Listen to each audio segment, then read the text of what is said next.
Welcome back. You're watching NDTV 24/7. I'm Rishika Barua. In a shocking case of a triple suicide in Rajasthan, 3 sisters, all married into the same family, have committed suicide along with 2 children. One of them 4 years old and another 27 days old. What's even more heartbreaking is that the 2 women who committed suicide were also pregnant. Their family members have alleged that they were harassed for dowry and even beaten up. Though the women didn't leave a suicide note, their family members have shared a WhatsApp status of the youngest sister where she said, "We are leaving now. Stay happy. The reason for our death is our in-laws. It's better to die once than for us to die every day." This, of course, is a horrifying story that we're tracking from Rajasthan. Harsha Kumari Singh joins us with more details. Harsha, what more can you tell us about the investigation into this horrific story? Well, initially the police had registered an FIR for 498 because the parents of the girls went and complained. They've been missing since the 24th. So initially it was 498. Now death due to dowry has also been added according to police sources. And the 3 husbands, a mother-in-law and a sister-in-law, are being interrogated. We don't know whether they have been formally shown as arrested or not, but they definitely, in all likelihood, they will be, arrested by tomorrow. So as of now, this is what the investigation is. The WhatsApp status is very crucial evidence, which the youngest sister had put on her status. Very heartbreaking, comments by her. And very sad that, the younger 2 sisters who also died were actually expecting. They were both pregnant. Then there's a 4-year-old son who's died and a 27 months old baby. Absolutely tragic, horrifying. Everybody is extremely saddened that, women's lives, women should be forced to take steps like this, in spite of the fact that, education is improving. Things are changing, but still what can I say? I mean, it's just extremely shocking and very, very sad. Thanks very much, Harsha, for joining us with all those details. It's a story we will continue to track very closely.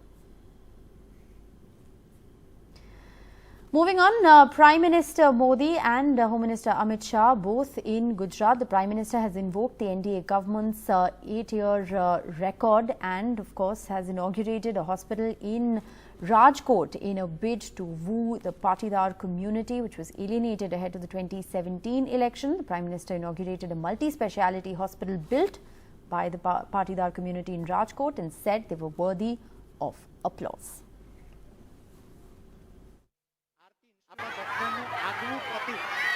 A grand welcome for Prime Minister Narendra Modi on his home turf.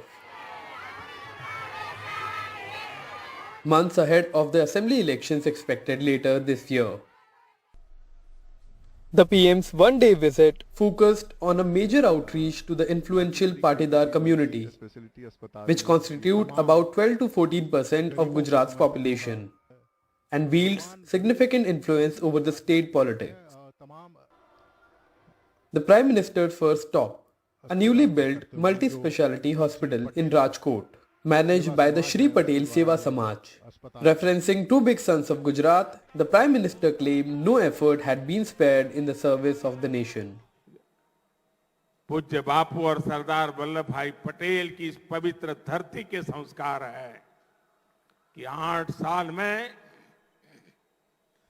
गलती से भी ऐसा कुछ नहीं होने दिया है, न ऐसा कुछ किया है जिसके कारण आपको या देश के किसी नागरिक को अपना सर झुकाना पड़े. Prime Minister said the newly built hospital will cater to the healthcare needs of people of Saurashtra region who earlier had to migrate for healthcare facilities. Notably, Saurashtra region has 48 out of 182 assembly seats in Gujarat. At an event in Rajkot, the Prime Minister attacked the Congress party, stating the central government before 2014 rejected many projects of Gujarat. આ double એન્જિનની સરકારે ગુજરાતના વિકાસને નવી ઊંચાઈ પર પહોંચાડવા માટેનું કામ આદર્યું છે ભાઈઓ.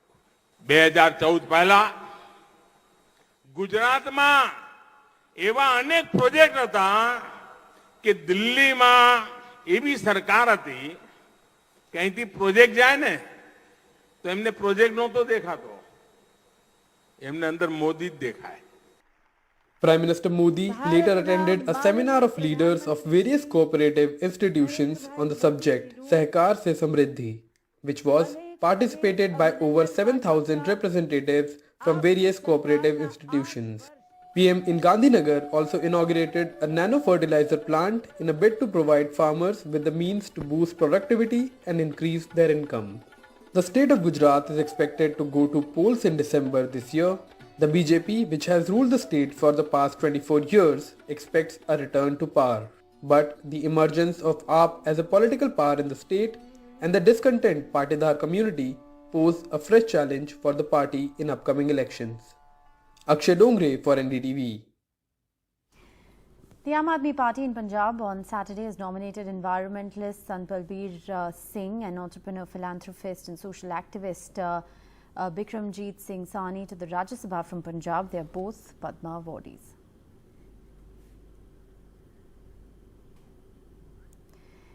Indigo Airlines has been fined 5 lakh rupees for denying a boy with special needs permission to board the flight from Ranchi. The inquiry was conducted by the DGCA and based on the findings of the inquiry, a show cause notice was issued to the airline. Significantly, the Director General of Civil Aviation has also agreed to look at its own regulations to ensure there is a more sensitive handling of differently abled passengers.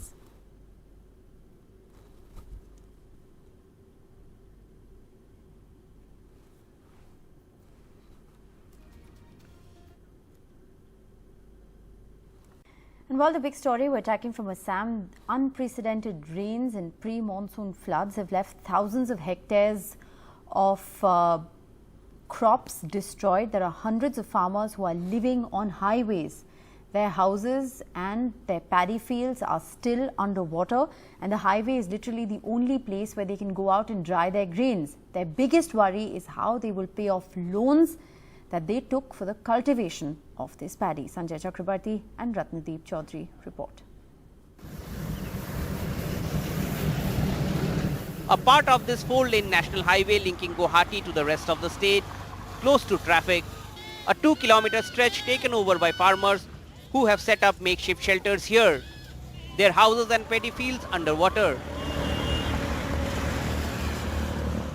The little grains that farmers managed to save from the floodwaters left to dry on the road to save it from rotting. It's a desperate situation as this is food grains that will feed these families. 45-year-old Baishishta Das, a marginal farmer, is busy spreading the little rice grains he could harvest before high floods had hit his village, Polaguri in Morigaon district of Assam. Now this national highway is his only respite.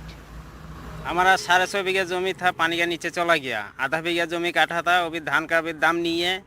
अभी हमारा तो बहुत problem हो गया. हमारा तो धान तो गया था, प्राय 1,30,000 रुपया का धान चला गया पानी के नीचे. अभी इस साल में क्या कैसे पूछेगा बच्चा बीबी से, बीबी के कैसे पूछेगा हम. In this pre-monsoon floods, over 82,000 hectares of cropland has been affected in the state. In Morigaon district alone, over 13,000 hectares of bumper crop is under floodwaters. তাৰপিছত এতিয়া ধানটো কৰিলোঁ, কৰাত বাবদ এতিয়া বানপানী সেই গোটেইখিনি লৈ গ'ল নহয় ধানখিনি. এতিয়া আমাৰ ইয়াত 3 বিঘামানহে আমি উঠাব পাৰিলোঁ, গোটেইখিনি বাদ বাকী আমাৰ পানীতে গ'ল. এতিয়া পানীত যোৱা এতিয়া আমিতো লোন লৈ পেলাইহে আমি এতিয়া খেতি কৰিছিলোঁ, হয় নে নহয়? এতিয়া লোন লৈ পেলাই কৰিলোঁ, এতিয়া খেতিটো আমাৰ ইমান নষ্ট হৈ গৈছে. এতিয়া আমি কেনেকৈ সেই লোনটো পৰিশোধ কৰিম এতিয়া? There are worries, loans taken for farming that have to be repaid, crop loss and food grains that need to be salvaged to feed their families, at least till the next harvest. जमीन वाला खेती लेकिन कुछ बचा पाया, लेकिन बाकी बिल्कुल मतलब 70-80% बांध के नीचे चला गया ये सब. अभी जो कुछ बचा हुआ है अभी उसको देखिए धूप भी नहीं है, तो उसको ज़मीन भी कोई बचा हुआ ज़मीन भी नहीं है, तो उसको सूख सके. तो इसलिए वो सब मतलब नेशनल हाईवे पर लाकर इसको सूखा रहा है. The bigger worry is it's only a pre-monsoon deluge that has brought so much misery, while the monsoon is yet to set in. With Sanjay Chakrabarti in Morigaon, in Guwahati, Ratnadeep Chaudhary for NDTV. Winners of the International Booker Prize 2022, Gitanjali Shri and Daisy Rockwell, spoke to NDTV on how they never imagined they would get the award. They also spoke up on how translations are invitations for the estranged into a literary universe and how the language imposition debate in India is politically created. Listen in. Gitanjali Shree's Tomb of Sand has created history by becoming the first novel in an Indian language to win the International Booker Prize. The jury described it as a masterclass in exploring identity, imbued with a passion and power which the world could do with right now. Gitanjali Shree shares the International Booker Prize with her translator, Daisy Rockwell, and it's an absolute pleasure to be talking to both these incredible women. Many, many congratulations. Thank you. Gitanjali Shree, Tomb of Sand is being described in so many ways as a partition novel, a feminist fable, a stream of consciousness novel. How would you categorize it, and what does winning the International Booker mean? I don't want to categorize it at all. I think it's all those things and many more things, and that is hopefully what makes it something enjoyable and something worthwhile.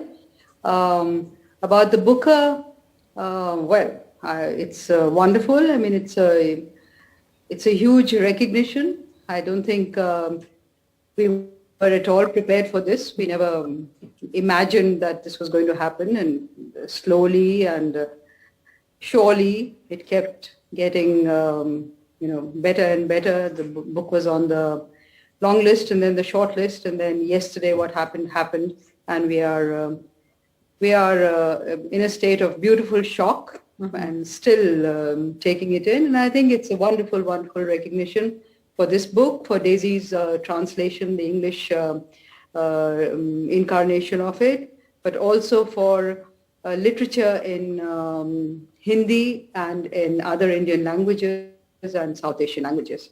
Gitanjali Shree, this award comes at a time when there are all these raging debates here in India on language imposition.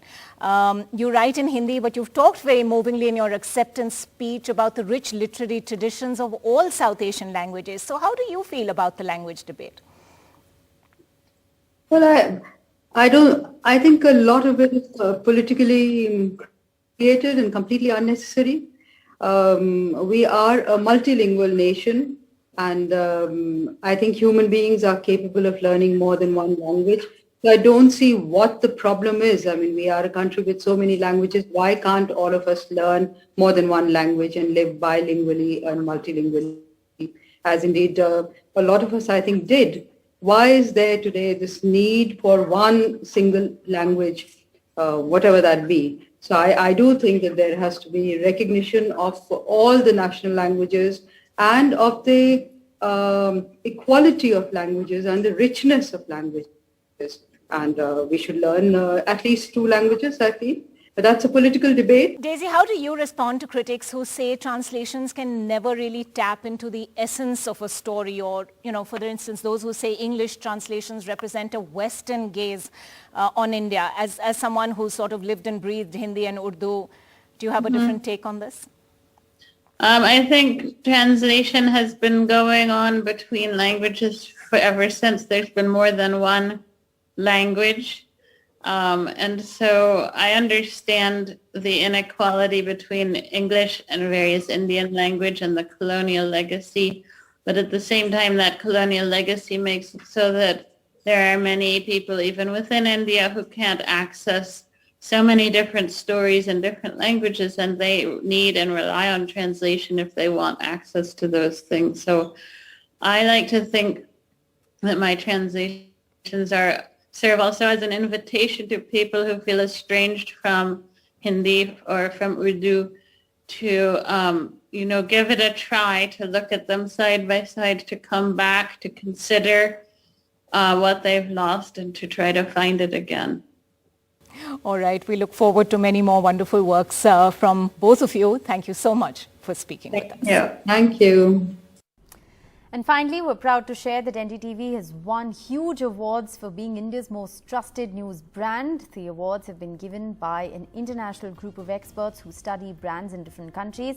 NDTV 24/7 has been declared India's most trusted news channel.